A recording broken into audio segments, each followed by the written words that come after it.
কবিতার নাম লালসা। একনিষ্ঠ যোদ্ধা হয়ে জীবনের মায়ায় মত্ত, সবটুকু সুখ নিংড়ে নেওয়ার আশায় অদৃশ্য হাতছানিতে ছুটে চলা।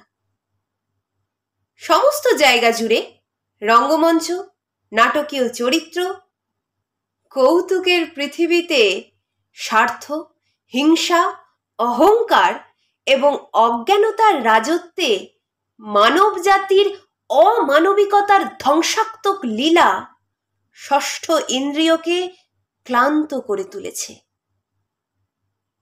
তবুও পৃথিবী দেখার লালসা এখনো জাগিয়ে রাখলাম চোখে।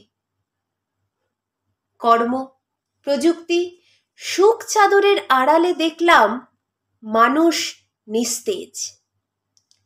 সর্বসম্পন্ন মানুষের মনে জং ধরল।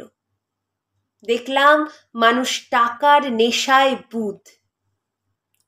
সবাই মিলে ছুটছি এক অদৃশ্যের হাতছানিতে। সমাজের বিকৃত মস্তিষ্কে জেঁকে বসেছে ঘুণ। কারা যেন সঠিক, সত্য এবং প্রতিবাদীর গলা চেপে শাস্তি দেয়। অন্যায় ও দোষের উল্লাসে আমরা সমাজ গড়ি, সেখানে মানুষের মানে টাকা। আরো দেখার লালসা বাড়ে। সমাজের তথাকথিত বন্দি দশার তোয়াক্কা না করে যে তরুণ তার দু হাতে কর্ম যোগায়, তার অন্ধকার পৃথিবী গর্বিত হয়। বয়সের চাপের আরাম, সুখ যারা বিশ্বাস করেনি, বেরিয়ে পড়েছে, ছুটে পড়েছে পরিবার, কাছের মানুষের সুখ আগলাতে, প্রতিদিন, প্রতি রাতে।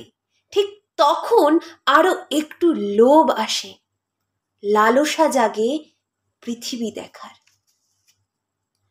নিঃস্ব হয়ে যাওয়া মানুষের রাজকীয় প্রাসাদের মতো মন আমাকে পৃথিবী দেখার আস্থা যোগায়।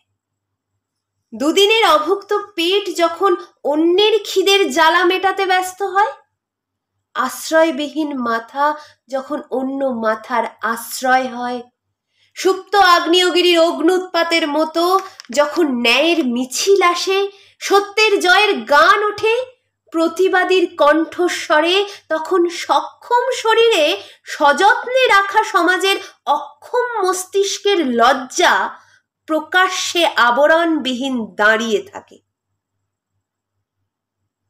ঠিক তখন